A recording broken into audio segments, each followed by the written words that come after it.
नमस्कार दोस्तों। आज ओज ग्लोबल स्पोर्ट्स में हमारे साथ यश धुल के फादर मिस्टर विजय धुल जी हमारे साथ हैं और बहुत बहुत मुबारक सर आपको। थैंक यू सर, थैंक यश बहुत अच्छा खेल रहे हैं। हाँ। वेस्ट इंडीज़ में अभी उन्होंने लेटेस्ट शतक बनाया है जो हमें पता लगा, तो बहुत बहुत मुबारक आपको उस चीज़ के लिए। कुछ चीज़ें हैं जो हमारे ऑडियंस जो हमारे व्यूअर्स हैं वो जानना चाहते हैं यश के बारे में, परिवार के बारे में, उनके बैकग्राउंड के बारे में। तो मैं आपसे ज़्यादा वक्त ना लेते हुए बिल्कुल बिल्कुल। सबसे पहले ये जानना चाहूँगा कि यश ने किस एज में स्टार्ट कर दिया था खेलना? नियर अबाउट अगर देखें तो प्रैक्टिकली 6 साल की उम्र में शुरू हो गया था इसका इंटरेस्ट इस तरफ, क्रिकेट की तरफ। अच्छा। हाँ, और 6 साल से पहले ये सिर्फ जब इससे बच्चों जैसे खिलौने होते हैं जी। तो ये घर घर में बैट से ही खेलता था, छोटे छोटे बैट लेते रखता था ये, और ये अकेला खेलता रहता था। तो फिर इसकी मदर ने ऑब्जर्व करा कि भाई इसका ना क्रिकेट में बहुत इंटरेस्ट है। तो फिर हमारे घर के नियर बाई एकेडमी है एयर इंडिया की जी। एयरलाइन, तो फिर वो वहाँ पर लेके मेरी, था छोटा बच्चा था 6 साल का, तो डर लगता है।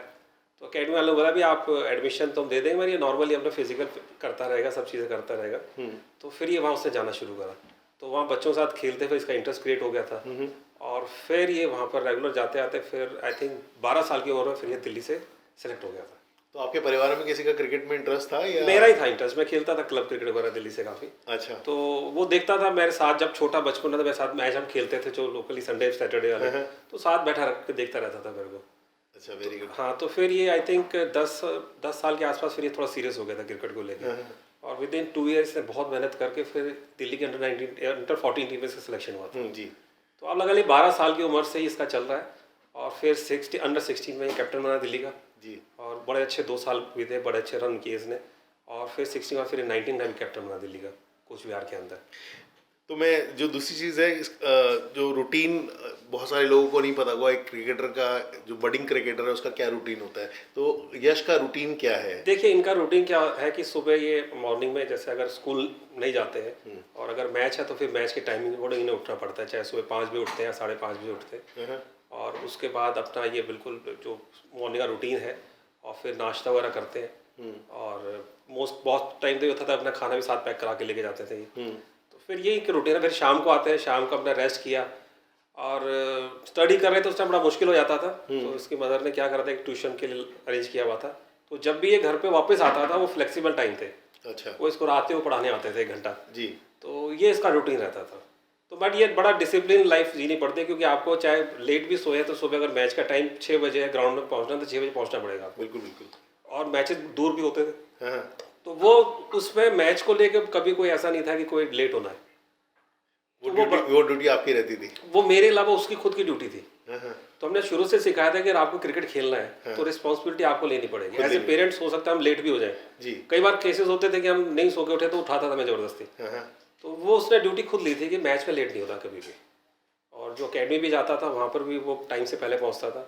उसका हमेशा थॉट था कि अगर आप डिसिप्लिन नहीं रहेंगे टाइम के लिए तो फिर बड़ा मुश्किल आ गया। बिल्कुल सही बात है। तो वो शुरू से उसका नेचर रहा है। तो यश के रोल मॉडल कौन रहे हैं, कौन से इंस्पिरेशन? देखिए, रोल मॉडल ऐसे तो कोई नहीं था उसका, वो सभी को लाइक करता था। और मगर कि वो दिल्ली से बिलोंग करता है तो विराट कोहली से बड़े सारे इंप्रेस रहते थे। उसने विराट कोहली को बच्चों ने देखा भी हुआ जब छोटा था, तो जो उनकी एकेडमी थी विराट कोहली की जहाँ करते थे, वहाँ जाके एक दो बार वो मिले भी थे उनसे। अच्छा। तो वो रहता ही है दिल्ली के लिए। बट बाकी इसका क्या था, ये जो मैचेस वगैरह देखता था सारे दिन, बाकी फ्री टाइम में मैच ही देखता था। तो उस टाइम हमने पूछा क्या देखता है भाई, मैच तो बहुत पुराना है। कहता नहीं, मैं देख रहा हूँ कि माइंडसेट कैसे खेलते कैसे। तो वो सभी को ऐसे कोई खास लगाव नहीं था, सबको रिस्पेक्ट देता है, सभी अच्छे प्लेयर हैं। और उसने बोला भी भाई इंटरनेशनल लेवल जो भी प्लेयर खेल रहा है वो यूनिक है। जी बिल्कुल। हाँ, तो वो हमेशा उसमें ये चीज़ रही। तो हमने सुना आपने यश को सपोर्ट करने के लिए अपनी जॉब छोड़ी, और जॉब छोड़ने का देखिए रीज़न क्या था कि सेल्स में थे जी। और बहुत ज़्यादा ट्रैवलिंग करनी पड़ती थी।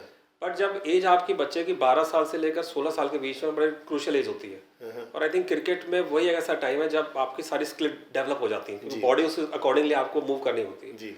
तो उसको टाइम देने के लिए, तो अगर मैं बाहर रहता तो फैमिली में मेरे ग्रैंडफादर थे, वो पूरा उसको सपोर्ट करते, सारी चीज़ें करते थे।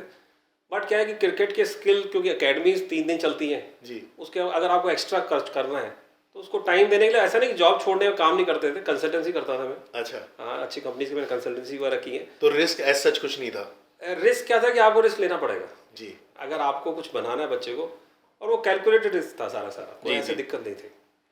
क्योंकि क्रिकेट जो है ना, अगर देखा जाए तो अपने आप में एक काफ़ी एक्सपेंसिव शौक है। हाँ क्रिकेट गियर्स जो हैं और किट जो है पूरा, बैट्स वगैरह, वो सब बड़े महंगे बिल्कुल बिल्कुल। आते हैं। तो वो कैसे मैनेज देखिए किया? क्या था कि हम शुरू से हमें रियलाइज हो गया था, इन कोचेज ने बता दिया था कि बैट्स तो अब इनको बहुत बेटर देने पड़ेंगे बच्चों को। तो वो चीज़ हम अरेंज करते थे, और उसमें क्या था कि आप अपने एक्सपेंसेस को थोड़ा सा रिड्यूस कर देते। तो वो सभी ने किया, पूरी फैमिली रिड्यूस कर देती थी।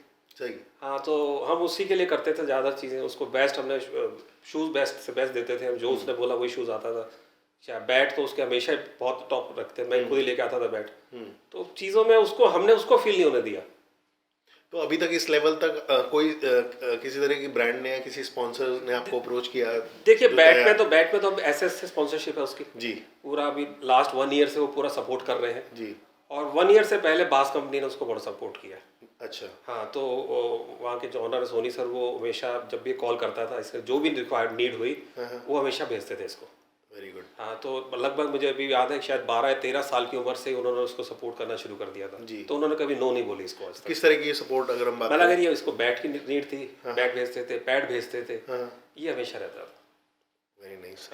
तो यश की जो पढ़ाई है उसमें कितना, कैसे बैलेंस कर रहे हैं? बैलेंस खेल क्या, भी रहे हैं? बैलेंस क्या कि ये बालवन स्कूल में पढ़ाई की इसने, तो वहाँ उनका सपोर्ट था पूरा। जी। तो उन्होंने बहुत सपोर्ट किया इसको, और एग्जाम से 1 महीने पहले इसके स्पेशल क्लासेस लगवाते थे। अच्छा तो ये इतना ही पढ़ पाया था कि वो पासिंग मार्क लेके आया था ये। अच्छा। हाँ, नहीं तो अगर मान लीजिए कोर्स छूट रहा है तो वो उसके लिए स्पेशल क्लासेस लगती हैं? नहीं, बेसिकली उतना टाइम ही नहीं मिलता था इसको। अच्छा। क्योंकि जब स्टेट से खेल रहे हो तो सीजन में तो आपको बाहर ही रहना है। जी। तो जब पेपर होते हैं उससे 1 महीना पहले, हाँ। तो जब भी इसको टाइम मिलता था तो स्कूल वाले अरेंज करते थे इसके क्लासेस, स्कूल के अंदर ही स्पेशल क्लासेस। तो आपने मेरे ख्याल बीच में स्कूल भी, कोच भी, इस दोनों चीजें चेंज करी? नहीं, स्कूल तो क्या था कि 4th तक तो ये जनकपुरी में एक मेरा मॉडल स्कूल है, जी वहाँ स्टडी कर रहा था जी। क्योंकि मेरी बेटी वहीं पढ़ती थी। जी। तो बट क्या था कि क्रिकेट में टाइम बहुत नीड रहता था, तो फिर वहाँ से हमने इसको बालभवन शिफ्ट कर दिया था। ठीक है। बट ये एकेडमी जो इधर भारती कॉलेज में है, इसमें भी प्रैक्टिस की है इसने, और स्कूल के अंदर जो डीसी की है, दिल्ली कैपिटल की है, उसमें भी ये करता है। तो दोनों जगह इसने प्रैक्टिस की है। अच्छा। हाँ, तो अभी अगर बात करें आज से 5 साल, हाँ। आप कहाँ देखते हैं यश को? देखिए सभी पेरेंट्स की ड्रीम तो यही है कि जब ये लेवल मिल गया जी। है तो नेक्स्ट लेवल भी मिलना चाहिए। जी। बट उसमें क्या है, सारी मेहनत है। अब अगर वो अपने आप को टाइम लिया, भी अपने आप को संभाल लेगा, और ये जितना एक्सपोजर मिला है इसको अपने को ऊपर नहीं लेके अब सिर्फ गेम पे फोकस करेगा, जी। तो नो डाउट कि अगले 2-3 साल के अंदर हम एक अच्छा टॉप लेवल पे उसको देख सकते हैं। नहीं बिल्कुल। तो ये थे मिस्टर विजय धुल, जो कि यश धुल के फादर हैं, और हम उम्मीद करते हैं कि इंडिया के लिए वर्ल्ड कप लेकर यश जब वापस लौटेंगे तो हम बहुत जल्दी उनसे मुलाकात करेंगे, और इस कॉन्वर्जेशन को, इस सिलसिले को हम यूँ ही जारी रखेंगे। एक आखिरी सवाल, क्रिकेट जो है एक ऐसा कैरियर है जिसकी एक समय सीमा है, मतलब एक एज लिमिट है कि आपको 40 के बाद, 45 के बाद ज़्यादातर क्रिकेटर्स रिटायर होते हुए हैं। तो कुछ ऑल्टरनेट कैरियर के बारे में या किसी उसके बारे में देखिए, अगर सोचा आप है अभी जितने भी क्रिकेटरों की हिस्ट्री देखेंगे, ये 40 ईयर तक अगर आपने क्रिकेट खेल लिया जी। तो आप इतने वेल ऑफ हो जाते हैं जी। और आप इतनी इन्वेस्टमेंट कर लेते हैं, इतने नए वेंचर में अटैच हो जाते हैं जी। तो फिर आपको लाइफ में आगे कुछ करने की नीड नहीं है। जी। तो क्रिकेट आई थिंक सब कुछ दे देता है। तो ऑल्टरनेट की हम बात नहीं कर रहे हैं, हम एक लक्ष्य, एक डायरेक्शन जो है पकड़ के चल रहे हैं अभी, और हम चाहते हैं कि यश जो है वो नाम और वो शोहरत हासिल करें जिसके वो डिजर्व करते हैं, जिस चीज़ को। तो thank you so much Vijay ji, thank you. बहुत अच्छा Thank you, लगा sir. आपसे मिलकर, Thank you. ऊस ग्लोबल की तरफ से और हमारे दर्शकों की तरफ से थैंक यू आपका बहुत बहुत सर, थैंक यू।